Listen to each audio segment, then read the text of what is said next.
Et de nos jours, malheureusement, nous avons des imams égarés, égareurs, qu'Allah nous préserve de leur mal, qu'ils essayent à tout prix de détourner les gens de la compréhension des pieux prédécesseurs. Ils n'ont aucun cursus scientifique, n'ont jamais étudié les sciences religieuses auprès des savants, ne maîtrisent même pas la langue arabe qui est la base. Et ils osent venir nous dire sur des sujets où les pieux prédécesseurs étaient unanimes, il y a une divergence. Mais on leur dit, ils sont unanimes, ce sont nos pieux prédécesseurs.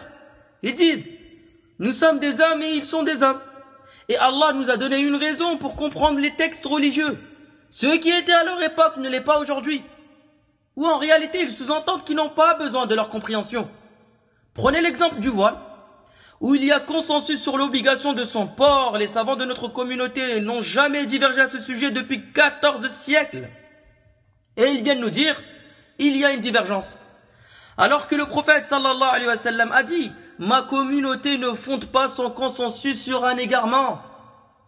À croire que la communauté des savants musulmans sont sur un égarement depuis 14 siècles et eux sur la vérité. Qu'Allah nous préserve.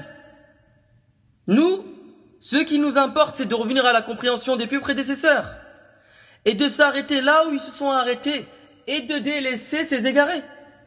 Il est obligatoire pour tout musulman de ne pas prêter son oreille à ces ignorants. Al-Imam al-Awza'i rahimahullah ta'ala dit, endure avec patience dans la suivi de la sunna et arrête-toi là où ces gens, c'est-à-dire les compagnons, se sont arrêtés. Dis ce qu'ils ont dit et abstiens-toi de te mêler des choses dont ils se sont abstenus. Et suis le chemin de tes pieux prédécesseurs, car il te suffit ce qui leur a suffi.